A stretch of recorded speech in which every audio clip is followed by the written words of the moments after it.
What if the healthiest soil you ever worked with didn't need to be worked at all? Imagine a method so simple yet so powerful, it could revive your raised beds, feed the soil, attract earthworms by the dozens, and eliminate back-breaking digging. And it's not new. It comes straight from one of the oldest, most successful agricultural communities in America, the Amish. Their quiet, deliberate approach to gardening may not rely on power tools or chemical fertilizers, but the results speak for themselves. So let's pause for a minute and rethink what soil actually needs. Not disruption, not tillers, not chemical quick fixes. It needs feeding, layering, and time. The Amish figured this out long ago, and in this guide, we're going to break down the simple, no-till layering system they use to create thriving soil biology, improve moisture retention, and grow crops with almost no disturbance to the soil's natural structure. Why the Amish skipped the shovel. In Amish communities, farming and gardening are rooted in stewardship. The goal isn't just to grow food, it's to leave the land better than it was found. That means no synthetic fertilizers, no unnecessary soil disturbance, and minimal waste. Tilling is seen not only as unnecessary but potentially harmful. It disrupts fungal networks, exposes delicate microbes to light and air, and invites erosion. Instead, Amish growers build soil from the top down, feeding it with carefully selected organic materials. This approach mirrors what happens in nature. Leaves fall, straw blows across a field, manure drops, and organisms slowly decompose the top layers, creating humus. The soil is always being mulched, always being fed. This method turns any patch of tired ground into a living sponge, full of worms, fungi, and microbes that do the work of tilling for you. So, how does the layering system actually work? Well, at the heart of the Amish no-till method is, you guessed it, layering. Materials are added right on top of the soil in a very specific way, and the goal is to mimic natural decomposition, feed those important microbes, and build up soil structure over time. Usually it starts with a manure base. That could be cow, horse, or even chicken manure, just as long as it's well-aged or mixed with bedding like straw or sawdust. This first layer feeds nitrogen-hungry organisms and really gets the microbial activity going. Next up is straw or dried grass clippings. This carbon-rich layer helps balance out the nitrogen from the manure and also keeps moisture in. Some growers like to add a thin layer of wood shavings or leaf mold at this stage, which feeds the fungi that help build humus. After that comes finished compost. Think of this as your inoculant. It brings in living microbes and adds a bit more structure to the stack. And finally, the topmost layer shredded leaves, wood chips, or just more straw. This acts as mulch, holding in water and keeping weeds at bay. All of this is just left to sit and quietly transform. There's no turning, no mixing, just time, biology, and honestly, a little patience.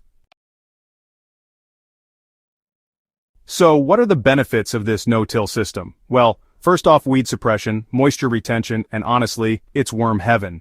One of the immediate benefits is that it blocks sunlight from reaching weed seeds. Straw, wood chips, and leaf litter make it just about impossible for those light-hungry invaders to get started.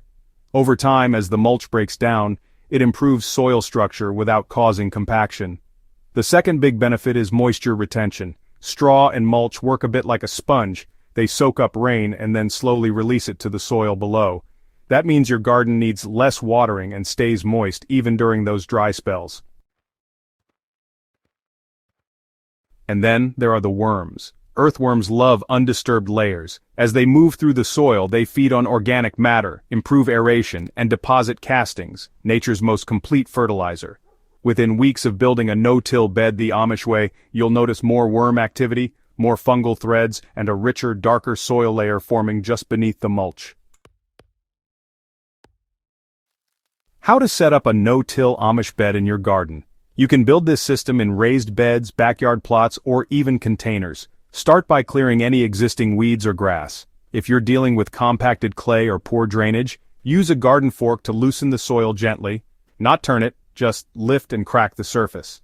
Then begin layering. Start with 2 to 3 inches of aged manure or composted bedding. Next, add 3 to 4 inches of straw or dried grass. Follow with an inch of finished compost, and then top everything with 2 inches of mulch, shredded leaves, wood chips, or more straw. Water deeply. This helps settle the layers and activates microbial life. If you're in a dry area, consider adding a light cover of burlap or shade cloth for a few days to prevent the top layer from drying out too quickly. Let it sit for at least 2 weeks before planting. If you're prepping for the next season, just leave it longer.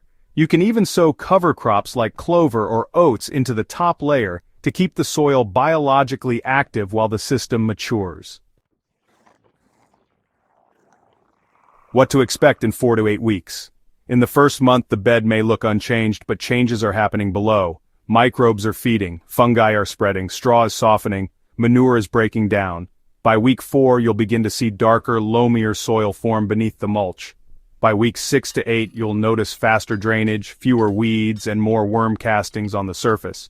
If you gently dig into the top few inches, you'll find fine roots stretching out, mycelium threads weaving through the organic matter, and a sweet, earthy smell that tells you the soil is alive.